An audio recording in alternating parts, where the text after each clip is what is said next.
जीवन जी उत्तराखंड के हल्द्वानी में रहते हैं। बचपन में पोलियो ने उनके पैरों की ताकत छीन ली थी, लेकिन पोलियो उनके हौसलों को नहीं छीन पाया। उनके चलने की रफ्तार भले ही कुछ धीमी हो गई, लेकिन उनका मन कल्पना की हर उड़ान उड़ता रहा। इसी उड़ान में जीवन जी ने एक अनोखी कला को जन्म दिया। नाम रखा बगेट। इसमें वो चीड़ के पेड़ों से गिरने वाली सूखी छाल से सुंदर कलाकृतियां बनाते हैं। वो छाल जिसे लोग आमतौर पर बेकार समझते हैं, जीवन जी के हाथों में आते ही धरोहर बन जाती है।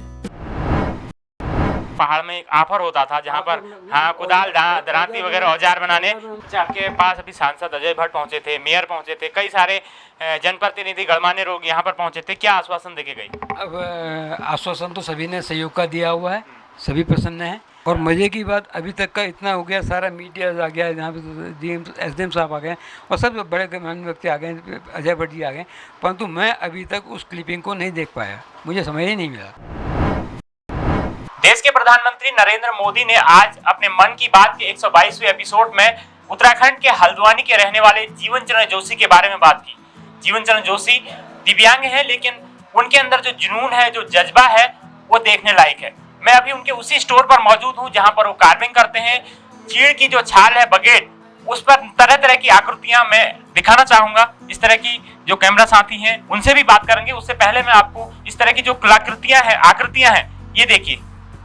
एक घंटा घर देहरादून में इस तरह का घंटा घर आपने देखा होगा। इस तरह की आकृति वो यहाँ पर बनाते हैं। साथ में कई सारे मंदिर से उन्होंने यहाँ पर बनाए हैं। ये केदारनाथ मंदिर का दृश्य ये देखिए, और इधर देखिए, ये मेरे हाथ में जो है ये गन, ये उसी चीड़ की छाल से बनाई गई है। हम उनसे भी बात करेंगे कहाँ से उन्होंने ये हुनर उनके अंदर आया और हल्द्वानी में इस तरह की जो चीजें हैं वो यहाँ पर बना रहे हैं और कहाँ से वो रॉ मटेरियल लाते हैं। इन सभी चीज़ों के बारे में हम लोग उनसे बात करने की कोशिश करेंगे और जो भी हमारे दर्शकों के जो सवाल हैं, जो उनके मन में है, वो उसको जानने की कोशिश करेंगे। चलिए चलते हैं। जीवन चरण जोशी जी के स्टोर में हम लोग पहुंच चुके हैं और उनसे बात करने की कोशिश करेंगे और जानेंगे कि किस तरह से उनके मन में एक ख्याल आया और कहां से और कैसे वो इस कार्विंग को एक नया जो भी चीजें हैं उनको एक नया आयाम देते हैं। और हमारे साथ जीवन चरण जोशी जी हैं। बहुत बहुत स्वागत है आपका न्यूज़ टुडे नेटवर्क में। आज देश के प्रधानमंत्री जी ने आपका नाम लिया है, कितना गर्व महसूस कर रहे हैं आप? सबसे पहले तो ये बताइए। उसके बारे में कुछ शब्द कहने की हिम्मत ही नहीं है, क्योंकि जो मेरी इच्छा थी, जहाँ पहुँचना चाहता था, मोदी जी ने एक झटके में वहाँ पहुँचा दिया मुझे।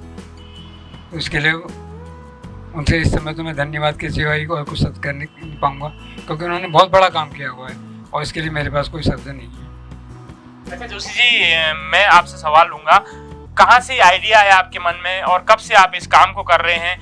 आपका जो हुनर देख के यहाँ पर लग रहा है कि आपने तो पूरा जो कार्विंग है, तरह तरह की चीजें आप यहाँ पर बना रहे हैं, चाहे वो मंदिर हो या फिर पादुकाएं हो, तरह तरह की चीजें आप यहाँ पर इनका निर्माण कर रहे हैं। ये बहुत बड़ी बात है, एक दिव्यांग होने के वजह से भी आप इतना बड़ा काम कर पा रहे हैं। ये तो ऐसा था कि पिता ने बचपन में कुछ गुर सिखाए थे। उन्होंने अलग अलग क्रिएटिविटी सिखाई थी, मैं वेस्ट पड़ी चीज़ों को कैसे यूज़ में ला करके उससे क्या चीज़ आप बना सकते हो या क्या आप कर सकते हो करके। वो कहते हैं खाली मत बैठो, कुछ ना कुछ करते रहो। लकड़ी पड़ी है, कागज़ पड़ा, उसको मोड़ के तितली बना दो, कुछ बना दो, पर उनको कुछ क्रिएटिव वर्क करो। तो वो चीज़ दिमाग में बैठी थी और वो वही चीज़ें खत्म करते रहते थे। तो मेरे पैरों में पोलियो करीब 2-2.5 साल का था, तब मेरे पोलियो हो गया था। चलने फिरने में अक्षम था। 28 साल की अवस्था में भाई साहब की जब नौकरी दिल्ली लगी तो मुझे वहाँ पर और मेरा ऑपरेशन हुआ। ऑपरेशन के बाद मैं चलने फिरने लग गया। जब मैं चल करके बाहर निकला तो मेरे कुछ मित्र वगैरह मेरे, उसी में से एक संजय वेरी भी थे, जो भाई इसके बड़े अच्छे कलाकार थे। अब वो इस दुनिया में नहीं है। उन्होंने ही मुझे इसमें औजार चलाना सिखाया था और उसके बाद मैंने इसको जो किया तो मैं इस स्तर तक पहुँचा हूँ। ऐसे ये काम करें, आपने पहले भी अपनी शॉप ओपन करने से पहले कहीं और जगह भी काम किया? मैं 35 साल से काम कर रहा हूँ। अल्मोड़े में मैं एक बहुत काम करता था, यहाँ भी बहुत काम करता था, परंतु एक शौकिया करता था। इसको प्रोफेशनली लेने का मैंने कभी प्रयास नहीं किया। अब मैं इसको प्रोफेशनली लेने के उसमें अब आ रहा हूँ कि आकर इसको प्रोफेशनल ला करके लोगों को इसके बारे में बता करके, लोगों को इसके बारे में ट्रेनिंग दे करके और एक छोटा सा स्वरोजगार के प्रति लोगों को प्रेरित करके एक कार्य करने की इच्छा हूँ। एक ट्रेनिंग सेंटर खोलना चाह रहा हूँ। अब ट्रेनिंग सेंटर खोलने में समस्या यह है क्योंकि मेरी आर्थिक स्थिति नहीं है। अगर मुझे कहीं से फंडिंग हो जाए या कुछ इस तरह की चीज़ें हो जाए, सुविधा मिले, तो यहाँ पर एक ऐसा ट्रेनिंग सेंटर खुल जाएगा, ऐसी चीज़ बन जाएगी जो उत्तराखंड के अंदर में से जो चीज़ निकल के आएगी वो आने वाले पर्यटकों के लिए, उनके लिए एक नायाब चीज़ होगी और उत्तराखंड का कहते हैं उस कार्य पर गर्व करेगा।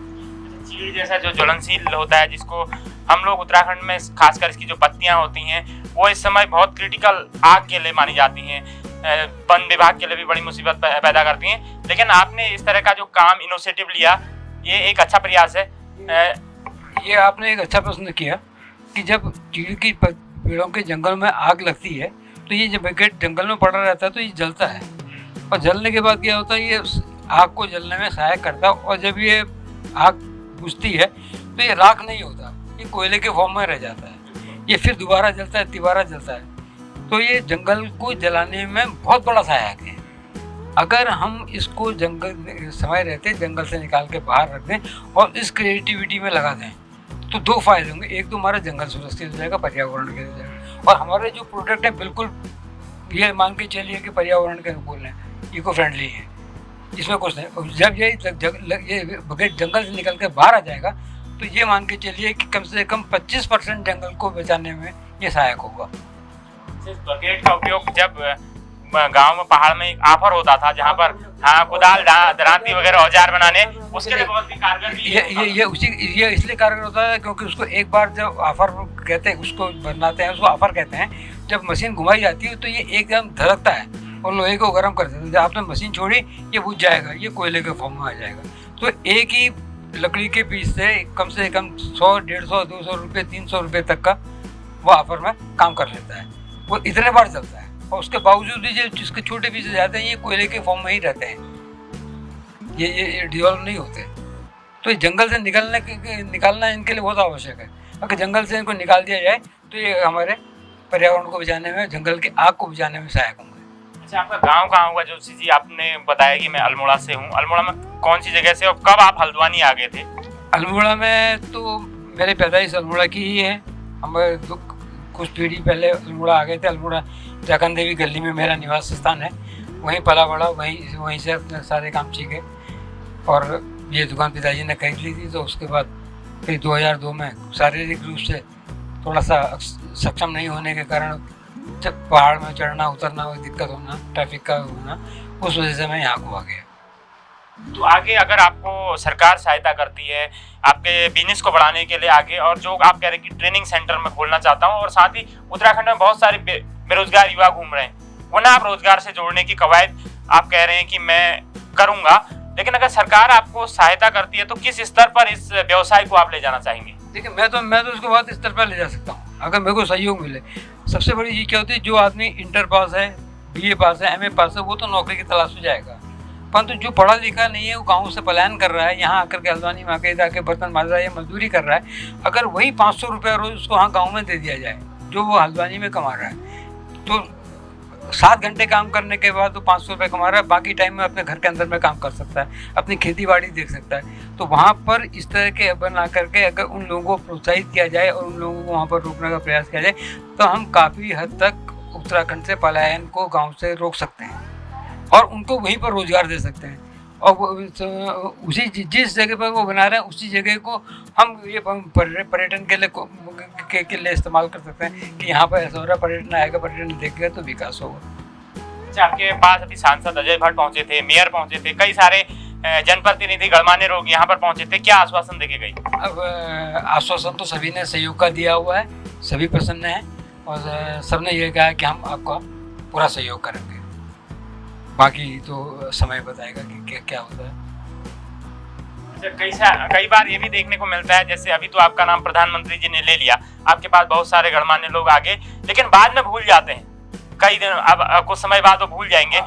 लेकिन इसको अगर वो भूले ना, आपको सहयोग करें, आपके जैसे कई सारे नए जो उभरते हुए युवा हैं उनको आगे बढ़ाने में, इस व्यवसाय में काम करें, उसके लिए क्या कहेंगे? उत्तराखंड के अंदर में कलाकारों की कमी नहीं है। एक से एक नायाब हीरे पड़े हुए हैं, एक से एक कलाकार, हर क्षेत्र के कलाकार हैं, परंतु उनको ढूंढने की आवश्यकता है। उनको ढूंढने की आवश्यकता है, और वो ढूंढा इसलिए नहीं जाता क्योंकि लोगों को का मोटो फायदा नहीं है। आदमी अपने फायदे की सोचता है। अगर ईमानदारी से इसमें सर्च किया जाए और ढूंढा जाए तो उत्तराखंड के अंदर में जो कलाकार हैं, जो कलाकारी यहाँ से निकल के आएगी, वो देखने लायक की कलाकारी है।